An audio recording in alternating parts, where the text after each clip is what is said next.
ఏదైతే తెలంగాణ ప్రజలు కాంగ్రెస్ పార్టీ యొక్క ఇచ్చిన గ్యారంటీలను నమ్మి తెలంగాణ తల్లి సోనియా గాంధీ గారి యొక్క రుణం తీర్చుకోవాలన్న ఉద్దేశం కొద్దీ గత నవంబర్ 30వ తారీఖున జరిగిన ఎలక్షన్లలో తెలంగాణ ప్రజల ఒక మార్పు కోరుతూ కాంగ్రెస్ పార్టీకి అనుకూలంగా తీర్పునివ్వడం జరిగింది. ఆ తీర్పును మేమందరం కూడా శిరసావహిస్తూ కాంగ్రెస్ పార్టీ ఆ తీర్పుకు ఏవైతే ముఖ్యమైన అంశాలు ఉన్నాయో 6 గ్యారంటీలతో పాటు అనేకమైన మేనిఫెస్టోలో తెలంగాణ ప్రజల కొరకు సంక్షేమం కొరకు ఇలా అనేకమైన హామీలు కూడా ఇవ్వడం జరిగింది. ఆ హామీలను అమలు చేసే ప్రక్రియలో భాగంగా మేము పాలకులం కాదు, మేము సేవకులం, పాలకులుగా కాకుండా మేము సేవకుల్లాగా ప్రజల ముంగిటికే వస్తాం, ప్రజల సమస్యలను తీరుస్తామని ఏకైక లక్ష్యంతో మా ముఖ్యమంత్రి రేవంత్ రెడ్డి గారు ఏదైతే హామీనిచ్చిండో అందులో భాగంగానే ఇలా కోటను బద్దలు కొట్టి ప్రజా దర్బార్ని ఏర్పాటు చేయడం జరిగింది. అంతేకాకుండా ప్రజల వద్దకు పాలన తీసుకొని ఇవాళ మీ ఇంటి ముంగటికే అధికారులను పంపించి మీ కష్టాలను నష్టాలను కడతీర్చాలి, మేము ఇచ్చిన హామీలన్నింటి కూడా నెరవేర్చడంలో భాగంగా మీ ముంగిటికే పంపించడం జరిగింది. ఇవాళ అందులో భాగంగా నిన్నటి వరకు జరిగిన ప్రజాపాలనలో భాగంగా రాజన్న సిరిసిల్ల జిల్లాలో కూడా ప్రజల వద్దకే అధికారులు, ప్రభుత్వాధికారులు అందరూ కూడా ప్రజల వద్దకు వెళ్ళి ప్రతి ఊరికి వెళ్ళి ప్రజల యొక్క కష్టాలను నష్టాలను తెలుసుకోవాలన్న ఉద్దేశం కొద్దీ మా హామీలను నెరవేర్చే దిశగా మేము ఏదైతే ఒక ఫామ్ని ఇచ్చామో ఆ ఫామ్ని ఇంటింటికి చేర్చి ఆ యొక్క అభ్యర్థనలను తీసుకోవడం జరిగింది.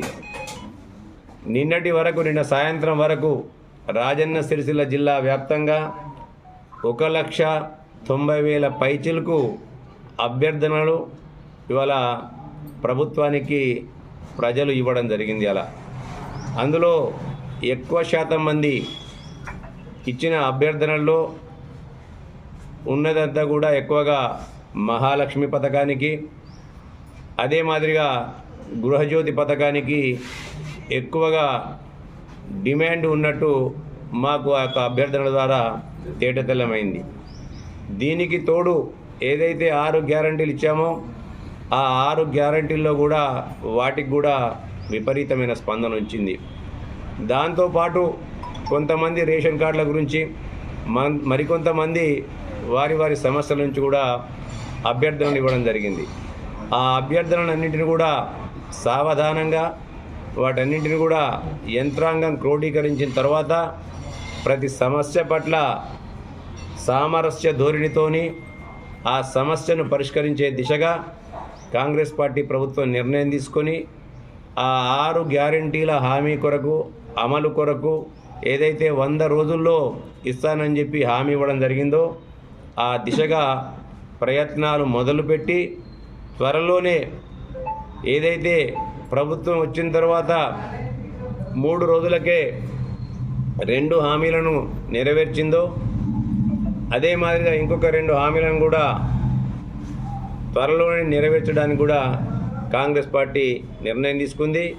ఏది ఏమైనప్పటికీ కూడా ఈ హామీలన్నింటినీ కూడా 6 గ్యారెంటీలన్నింటినీ కూడా 100 రోజుల్లో తప్పకుండా నెరవేర్చే దిశగా చర్యలు చేపట్టడంలో భాగంగానే ఈ ప్రజాపాలన చేపట్టి అభ్యర్థనలు తీసుకోవడం జరిగింది. నిజంగా కూడా ఈ ప్రజాపాలనలో వచ్చిన స్పందన చూసినట్టయితే గత ప్రభుత్వాలు ఇంత గొప్పగా పరిపాలించినాయని అనిపించింది. మాటలు కోటలు దాటినాయి, చేతలు తంగళ్ళు దాటిలే. ఓ అంటే ఆ అంటే బంగారు తెలంగాణ అన్నారు, కానీ తెలంగాణలో పాలనను భ్రష్టు పట్టించిన సంగతి ఇప్పుడు దీని ద్వారా తేటతెల్లమైంది. ప్రజల సమస్యలు ఎక్కడ వేసిన గొంగలి అక్కడి బారినే ఉంది. మొన్నటి వరకు ప్రజలు ఇవాళ కాంగ్రెస్ ప్రభుత్వం వచ్చేంత వరకు కూడా ప్రజలు తమ యొక్క అభ్యర్థనలు చెప్పుకోవాలంటే ఇవాళ ఎవరికి చెప్పుకోవాలనో అర్థం కాకుండా ఇలా తామే కుమిలిపోయిన వైనాన్ని మనం అందరం కూడా చూసినాం. ఇలా ఒక గడీల పాలన కొనసాగుతున్న తరుణంలో వాళ్ళ సమస్యలను మొరపెట్టుకోవాలంటే ఒక గడీల దగ్గరికి పోసిన పరిస్థితి ఏర్పడేది. ఏదో రాష్ట్రంలో నలుగురు పరిపాలిస్తుంటే ఇలా ఊరుకో నలుగురు, మండలానికో నలుగురు పోయి అక్కడ పోయి వాళ్ళ మొరను పెట్టుకుంటే వాళ్ళు కనికరించినట్టు, లేకుంటే లేదు. ఇవాళ ఈ సమస్యల వెల్లువలను చూసిన తర్వాత 9.5 సంవత్సరాల టీఆర్ఎస్ అంటే ప్రస్తుత బీఆర్ఎస్ పరిపాలనలో ఏ ఒక్క యోగ్యులకు కూడా ఇవాళ కొత్త రేషన్ కార్డులు ఇచ్చిన పాపాన పోలేదని తేడతెల్లమైంది. ఏ ఒక్కరికి కూడా కొత్త పెన్షన్ ఇచ్చిన పాపాన పోలేదని తేడతెల్లమైంది. ఇవాళ ఆఖరికి ఇంట్లో పిల్లలు పుడితే పిల్లల పేర్లు కూడా రేషన్ కార్డులో ఎక్కించుకోవడానికి స్థానం లేకుండా పోయిందని తేడతెల్లమైంది. ఈ సమస్యలన్నింటినీ కూడా కడతీర్చే దిశగా ఇలా కాంగ్రెస్ పార్టీ చర్యలు చేపట్టింది. ఇవాళ కేసీఆర్ గారు అనేకమైన హామీలు ఇచ్చినప్పుడు ఆ హామీలలో ఏ ఒక్క హామీని కూడా నెరవేర్చిన పాపాన పోలేదు. ఇవాళ వాళ్ళు ఇచ్చిన హామీలను చెప్పుకుంటూ పోతే చేయింతాడంత ఉంటుంది ఇవాళ.